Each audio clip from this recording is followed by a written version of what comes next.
radio show on Building Fortunes Radio directly by going to www.buildingfortunesradio.com/Greg Dwyer. Greg Dwyer is a successful pastor, business owner, sales trainer, and lifestyle coach. Greg's early passion for magic adds to his effectiveness in training others. Greg has trained and coached thousands of people in his career, and you're in for a treat when you work with Greg. Whether you're taking his NLP training or going on a diamond mine transformation travel tour on another continent, you'll enjoy Greg's effective technique. Check out his website on www.gregdwyer.com. And now on to our show with Greg Dwyer. Take it away, Greg. Hi, everyone. I got a question for you tonight, whether you're listening in live or a broadcast.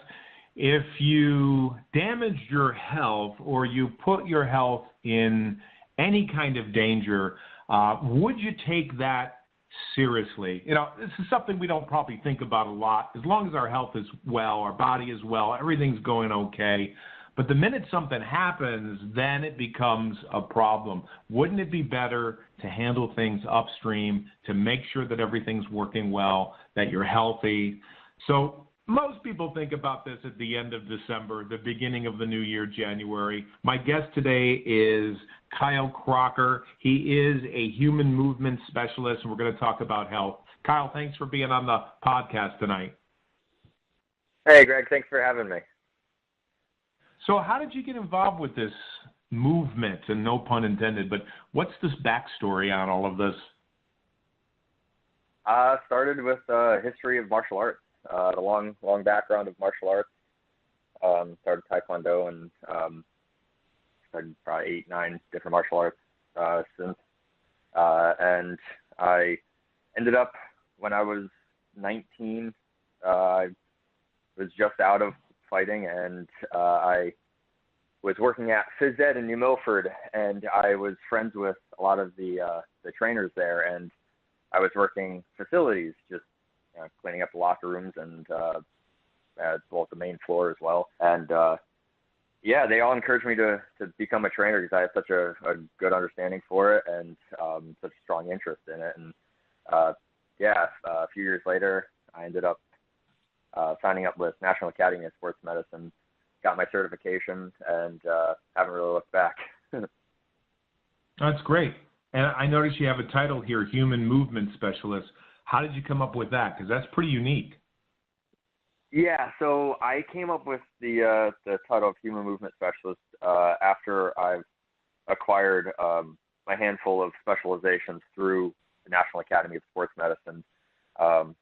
My first specialization that I acquired was mixed martial arts conditioning, and it went well with what I already knew. So that was a relatively easier one for me to acquire. But my next two were corrective exercise and performance enhancement specializations. Those were a bit more complicated, but I'm very happy I did those and got those done because that really set the basis for my entire knowledge and educational background for the human body and how I would end up learning throughout the rest of the future.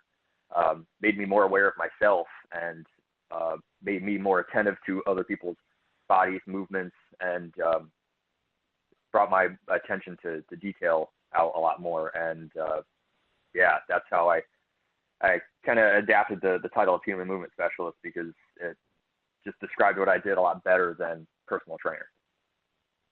Yeah, now my aunt and uncle who moved up here to Connecticut a few years back used to work in the city.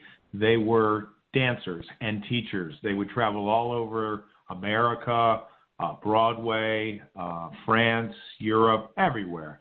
Not that they were famous, but they hung around a lot of famous people, and they took dance very seriously. And one of the things that he would always say to me is posture, be very careful about your posture. And Jordan Peterson, I don't know if that name rings a bell, but he wrote a book that just came out a couple years ago about 12 principles. And one of the things he talks about in the book, I think it's the first chapter, is being focused and aware of your posture. Have you ever come across his work? I know he's not a human movement specialist. He's more of a philosopher. Do you know him? No, I wasn't too familiar with him. I actually just Googled him as you were mentioning him. That's he's Canadian clinical psychologist by what I looks like it popped up as. That's pretty cool. I have to read into that. That's pretty neat. Yeah, 12 rules for life. I do that here. Yeah, Awesome. and what he talks about, he mentions, I think, in the first chapter about lobsters. You know, they're I know it sounds crazy, but you know, if a lobster is erect and standing up in a very positive way, things are going to go better for him. And that's how he talks about it in the book, or gets into it. But he's talking about human, you know, when somebody walks into the room, if they're slouched over, or they're, you know, that makes a big difference. You know, not only your shoes being shined and you have a nice attire, and your breath smells good, but he makes a big deal about the hierarchy and, you know, being, I guess, a great posture. And I know when I met you when you were on the television show, you talked a lot about posture. So what's your philosophy about posture and health?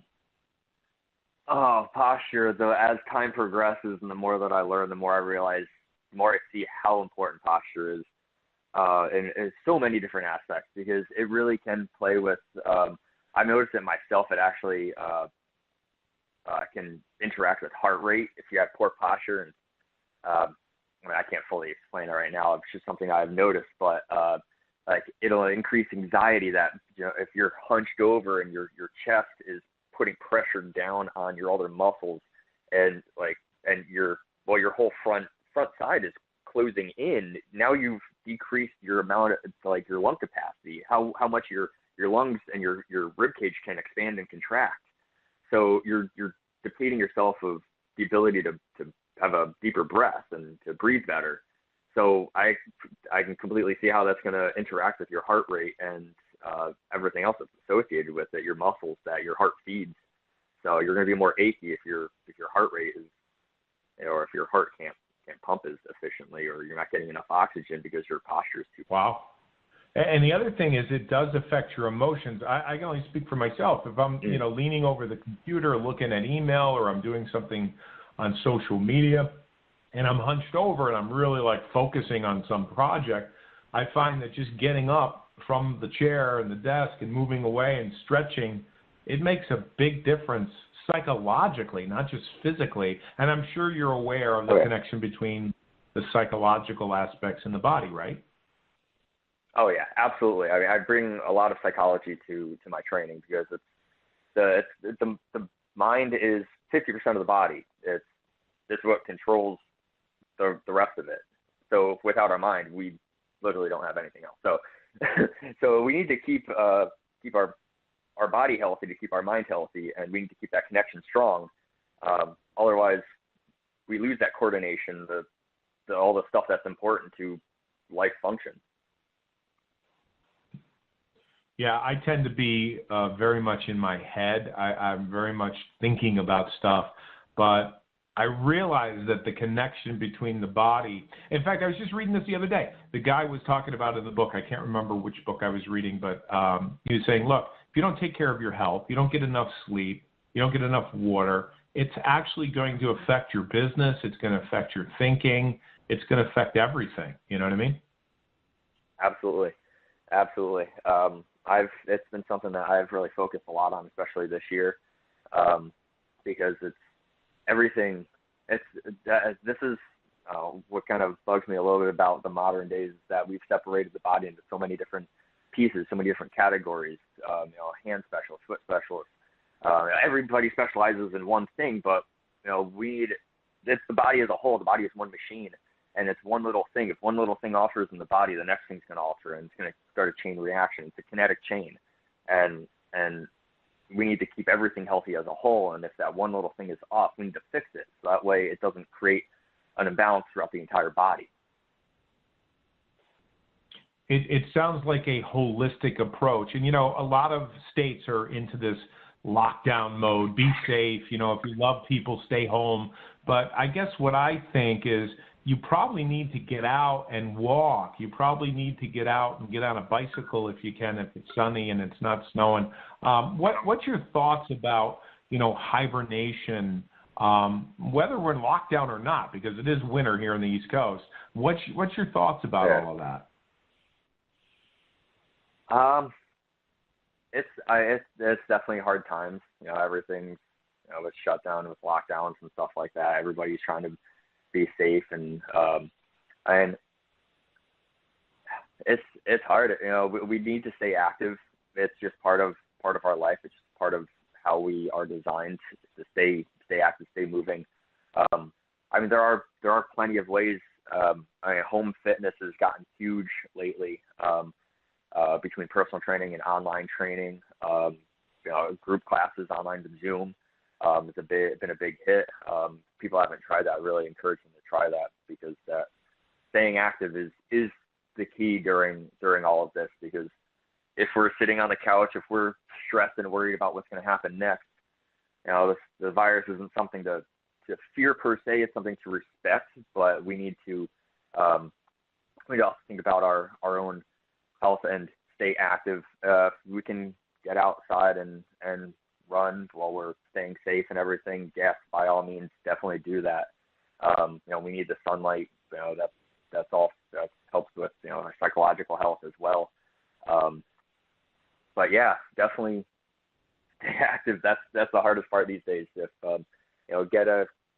get a friend that you can buddy up with online, or maybe you have a roommate or a family member that's in the house that you can partner up with and motivate each other to kind of stay active. But something like that is very important these days. Yeah.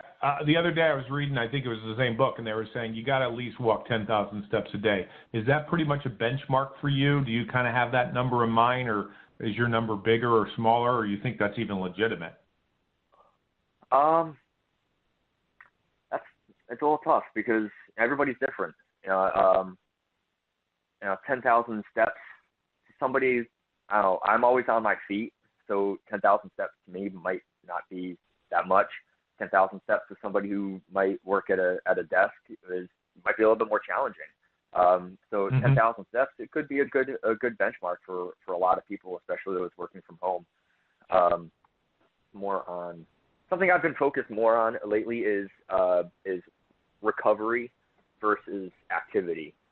Making sure that you have enough recovery so that way, or enough rest that you can perform the next day or perform well and get a workout in or something like that. Otherwise, you're just going to be beating yourself up.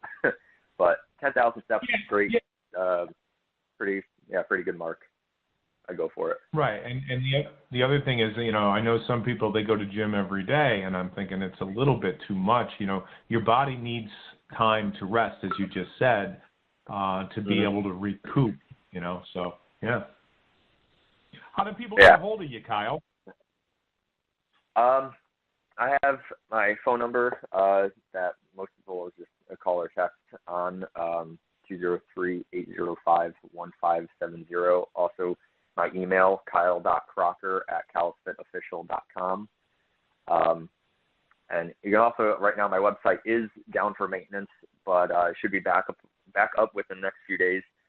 It is calfitofficial.com, and all of my information will be up there as well. Okay, so are people coming to see you? Are you going to be making house calls? Under this last 6 months of 2020, things have been a little different. How are you doing your business? So with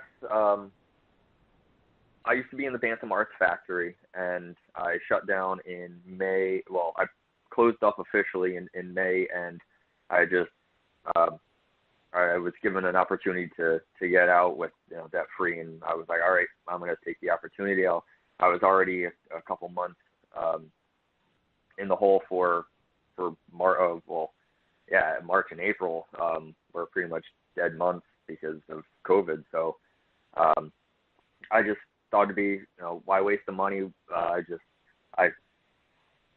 was fortunate I was able to step away, and I switched over to home training. That picked up relatively quickly, and I got a full schedule probably within a month and a half. Just home training really took off, especially with outdoors in the summertime. So mostly I've been doing home training. Actually, I've been doing all home training. I just moved my equipment into a new studio at the West Street Yard. It's Home Studio in association with Shreem Yoga. And I'll be opening that up to a private gym. Wow, that's good that you were able to zig and zag and you were able to be flexible. There are some businesses that didn't do well this year. They went out of business, as you know, and then other businesses like Amazon have thrived. Let's do this. Let's take a 30-second commercial. We'll be back in 30 seconds. You've been listening to the Greg Dwyer Radio Show, brought to you by motivational speaker Greg Dwyer on buildingfortunesradio.com.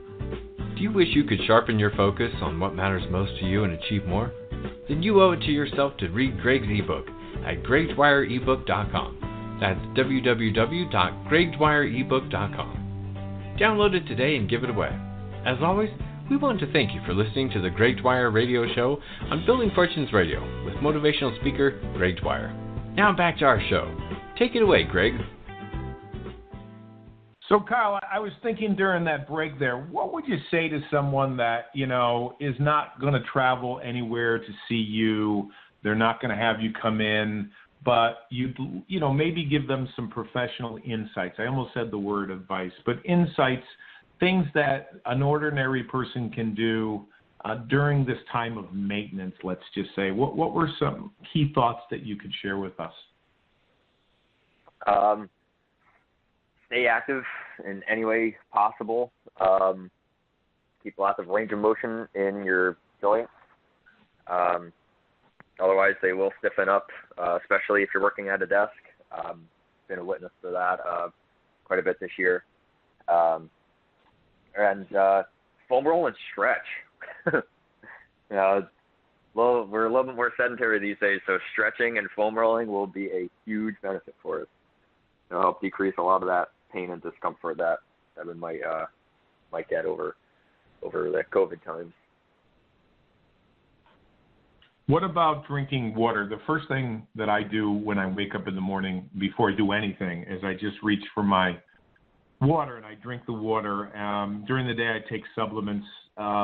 What's your feeling about drinking water early in the morning? What's your thoughts about taking vitamin D and vitamin E and all of those things? Do you think it's just expensive urine, as they say, or do you think we need to supplement our diet?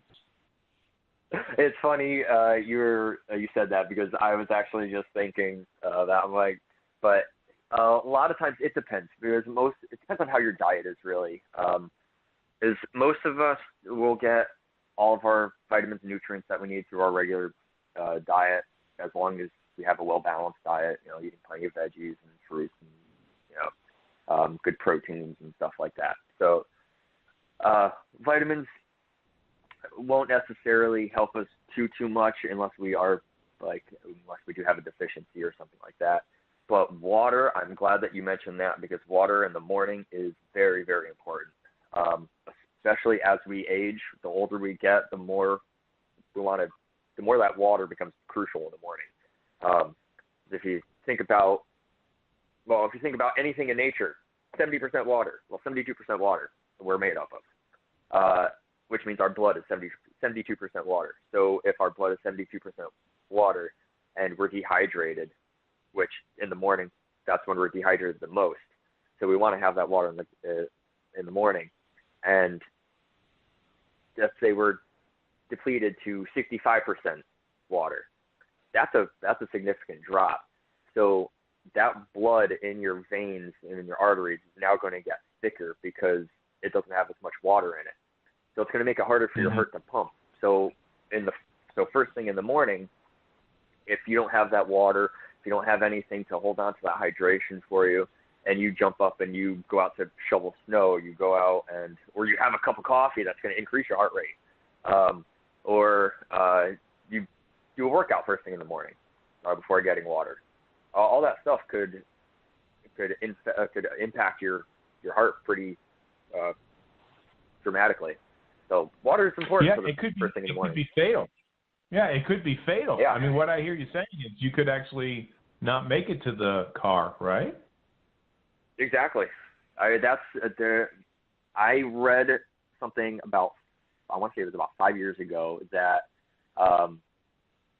the elderly that die of heart attacks, especially like in the wintertime when they're out shoveling snow, is because they're dehydrated. and they end up suffering a heart attack because they just haven't had enough water for the day. Wow.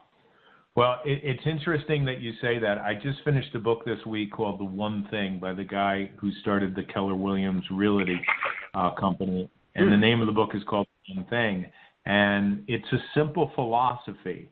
You know, what one thing can you do to increase your relationships? What's the one thing you can do to increase your business? What's the one thing that you can do to increase your finances, you know? And what you're telling me is pretty profound. It's almost like profound knowledge because not everybody knows this, but just think about what you just said, that getting up early in the morning, your body's dehydrated, your blood is thick, you could go out and do something. And I know one guy went out and raked the yard and he fell over, and that was the last day he had on the planet. So it's simple to do. It's simple to do, and all you have to do. And so what I've been doing for the last week is I've been doing it, but I'm so glad that you're telling our viewers this. I'm going to commit to it. It's simple to do, and it's just one thing. Yep. Yeah, I sleep with and some people already do it. A lot of people already do it. Others I've been able to encourage to. I sleep with a bottle of water next to my bed on my nightstand, so I can wake up in the morning, even if in the middle of the night, if I happen to wake up and have to use the bathroom or something like that, I'll take a sip of water before I go back to bed just to, wet my lips and feel like I'm not dehydrated, or especially if I get dry mouth or something like that. And it's great to just take a little sip and then have a nice peaceful rest until you wake up in the morning. Yeah, and the other thing that I heard about the connection between water and waking up in the morning is the reason why I'm groggy. I'm groggy. I can't really think that well, and I have to sit there for a few seconds before I boot up, like a computer. And one of the things they say is that's a sign of dehydration. For the last 8 to 9 hours, you really haven't been hydrating, so it's hard for you to get in your right mind. So yeah, I have this little thing. In fact, I have it in my hand right now, and now I put it right next to my bed, and that's the first ritual of the day. I have to ask you, what about sleeping? I know it's going to sound crazy, but is it better to sleep on your back or the stomach or the left side or the right side? Is there any scientific evidence to any of this, or is this just a crazy question? So I actually encourage, it's a very good question. I encourage most of my clients and everybody, a lot of the people I work with, to sleep on their back because your body's able to relax in a more balanced state where all your joints are even. As long as you don't have like a bed that's worn and you have that dip in the spot where you sleep, that can throw off your posture and stuff, which can make it very comfortable. So if you do have that in your bed, I would recommend getting a new bed. For those of people out there that might have a mattress a little bit longer than they should have, I'm probably one of them. Yeah, sleeping on the back is the best. If you end up sleeping on your shoulder, I've noticed that a lot of people end up getting shoulder impingements, so shoulder pain, discomfort, and the reason for that is because laying on your shoulder, your arm has to go one side or the other, and especially on those of us that are right-handed, our left shoulder is going to be the weaker side, and if we sleep on our left side, it's going to pull the shoulder forward, which is going to tighten up everything in the chest and potentially down into the arm, which will tighten up the muscles in the shoulder and create neck pain, shoulder impingements, shoulder discomfort. It's a bunch of stuff. Not very fun to deal with. Yeah. So, and sleeping on your stomach, in order to sleep on your stomach, unless you are sleeping on a massage table where your head can go through and you don't have to turn it at all, then, if we sleep on our stomach, we have to turn our head to one side or the other. So unless we're subconsciously telling ourselves in the middle of the night, all right, it's been an hour, turn. All right, it's been an hour, turn. Then we really have to, our neck's going to get stuck in one position, and we're going to wake up with a stiff neck. We're going to end up favoring that side, and, with years and years, those muscles will get stiff, and we end up with a head tilt, and we don't know why. Wow. Well, I got to tell you, I really appreciate this conversation. It's profound. We have 4 minutes left. Is there anything that you want to cover that I just simply haven't asked? Maybe, information that you wish you had known 10, 20 years ago and you know now? Or you got 4 minutes. I'm just going to give you I'll give you the stage. Like whatever you want to talk about. I don't know. Man, honestly, I wish I knew everything 15, 20 years ago, because that would have changed everything from my martial arts and fighting game to skateboarding, baseball. I mean, especially baseball. That was my biggest passion growing up. I would strongly encourage everybody to think about body awareness, strengthening their mind-to-body connection. Try to learn to control your muscles a bit more. It's going to help you psychologically as well. It's going to help you kind of control anxiety if you're somebody who deals with anxiety. Stretch so that way you can bring that relaxation to your muscles. Foam roll, same reason. Stay active. I just want to kind of relay that message to everybody out there. And if anybody has any questions or is interested in seeing any more information about this, I actually post a lot. Lately, I've been posting a lot on my Instagram. My name on it is PKU Trainer, and so you can find me on Instagram, PKU Trainer, and on there I have been doing some demonstrations of how to learn some calisthenic exercises, but lately I've also been branching into, recently I just posting a topic of shoulders, how to help your shoulders.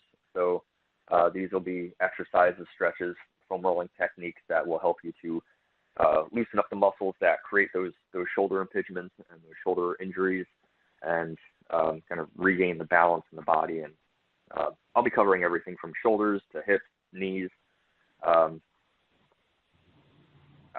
ankles, everything. So, if you're interested in learning more about yourselves, then PKU Training. Now, Kyle, what about Facebook? I know Facebook allows you to set up like a closed group where you invite people in and you're kind of like the mentor, and then people come in. And do you have a closed group on Facebook, or have you thought about that? I don't. I actually haven't thought much about it. I've been really trying to boost my account on Instagram mostly. It does connect with my Facebook, so every now and then I will kind of kick something over to my Facebook. I actually don't check Facebook too often, to be honest. Instagram seems to be like the big thing for fitness these days. Gotcha. And I'll be taking more to it when I have the private gym open, which is going to be limited membership. I'm only, because of COVID especially, I want to keep limited traffic flow in there. So there's only going to be about 10 members. It's 375 square feet. It's not very big, but it's the perfect size. I've got a full squat rack in there with bench, elliptical, water rower. Got a cable crossover. I'm looking at the time. We are out of time, my friend. Yes. We're going to have you come back. So, listen, I really appreciate the time. I'm looking at the time. It looks like we got to go. So, all right, guys, we'll check you next week, same time, 5 o'clock on Sunday. Kyle, thank you so much. Have a happy holidays. Thank you, guys. And we're out. Yes, you too. Thanks, guys. You've been listening to the Greg Dwyer Radio Show, brought to you by motivational speaker Greg Dwyer on buildingfortunesradio.com. Check out Greg at gregdwyer.com. Be sure to download his ebook at gregdwyerebook.com to stay focused on what matters most to you. That's www.gregdwyerebook.com. We want to thank you for listening. Now go make a difference in your world.